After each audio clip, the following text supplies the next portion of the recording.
अल्हम्दुलिल्लाहि रब्बिल आलमीन वस्सलातु वस्सलामु अला सय्यिदिल मुरसलीन। आज आपके सामने चंदीनी अहम बातें पेश की जाती हैं। बिस्मिल्लाहिर्रहमानिर्रहीम। शुरू अल्लाह के नाम से जो सब पर मेहरबान है, बहुत मेहरबान है। अरबी के क़ायदे से रहमान के माने हैं वो ज़ात जिसकी रहमत बहुत वसी एक्सटेंसिव हो, यानी उस रहमत का फ़ायदा सबको पहुँचता हो। और रहीम के माने ही वो ज़ात जिसकी रहमत बहुत ज़्यादा इंटेंसिव हो, यानी जिस पर हो मुकम्मल तौर पर हो। अल्लाह ताला की रहमत दुनिया में सबको पहुँचती है, जिससे मोमिन काफिर सब फैज़ाब होकर रिज़्क़ पाते हैं और दुनिया की नेमतों से फ़ायदा उठाते हैं। और आखिरत में अगरचे काफिरों पर रहमत नहीं होगी, लेकिन जिस किसी पर यानी मोमिनों पर होगी, मुकम्मल होगी कि नेमतों के साथ किसी तकलीफ़ का कोई शाइबा नहीं होगा।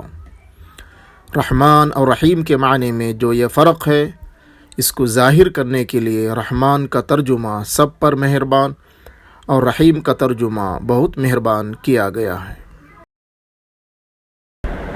हदीस अन उस्मान रज़ियल्लाहु अन्हु क़ाल क़ाल रसूलुल्लाह सल्लल्लाहु अलैहि वसल्लम मन माता व हुवा यअलमु अन्नहु ला इलाहा इल्लल्लाह दख़लल जन्नह। मुस्लिम बाबुल ईमान।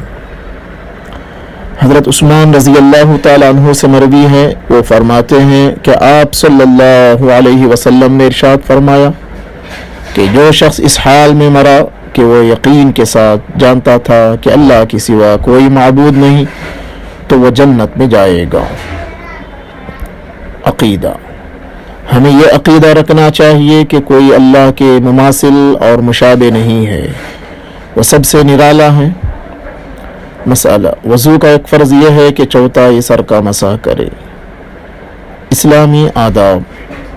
बेदार होने का एक अदब, बातचीत से पहले घर वालों को सलाम करना चाहिए। इताअत के फ़वाइद। इताअत का एक फ़ायदा यह है कि जो शख्स सदक़ा नाफिला कसरत से करता है वह अज़ाब क़ब्र से महफूज रहता है। दुआ। अपनी मग़फ़िरत के लिए दुआ करे, रब्बिग़फ़िर वरहम व अंत खैरुर राहिमीन। ऐ मेरे परवरदिगार, मग़फ़िरत फरमाइए और रहम फरमाइए, आप सबसे बेहतर रहम करने वाले हैं।